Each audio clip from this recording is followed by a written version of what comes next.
માળિયાડીના પાંજરાપોળ દ્વારા ઘાસચારાના સંગ્રહ અર્થે 35 લાખના ખર્ચે ગોડાઉન માટે ભૂમિપૂજન. દાતાઓના સહયોગથી બનાવનાર ગોડાઉનનું ભૂમિપૂજન પારસધામના સંચાલકો કેબી સંઘવી તથા પ્રમુખ દામાણીના હસ્તે કરાયું હતું. આ તકે પાંજરાપોળના ટ્રસ્ટના ટ્રસ્ટી સૂર્યકાંત ગાંધી તેમજ રવિન્દ્ર ગાંધી, રવિ અજમેરા, પ્રમોદ માદાણી સહિતના ઉપસ્થિત રહ્યા હતા.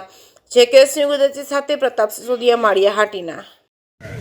આજ રોજ 100 વર્ષ જૂની સંસ્થા રૂલી લંગડી નિરાધાર વ્રત સજાયેલી ગાયોને સેવા કરતી સંસ્થા એટલે શ્રી માળિયાટીના પાંજરાપોળ વેડી પાંજરાપોળ મુકામે 60 થી 70 લાખના ખર્ચે જરૂરિયાતવાળા પશુ આશ્રયસ્થાન, ગૌ સેવા માટેના જે સંગ્રહ સ્થાન, ઘાસના ક્વાર્ટર આવી વિવિધ વ્યવસ્થાઓના પ્રારંભ રૂપે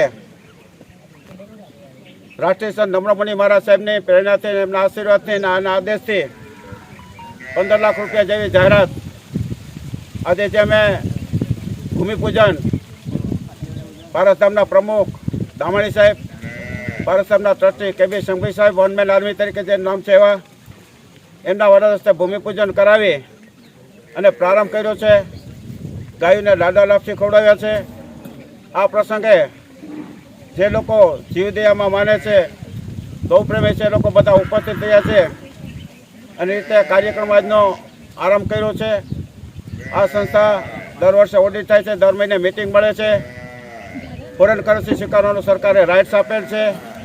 આમ આ સંસ્થા દિન પ્રતિદિન આપ સર્વેના સહયોગથી ખૂબ ખૂબ પ્રગતિ કરે છે.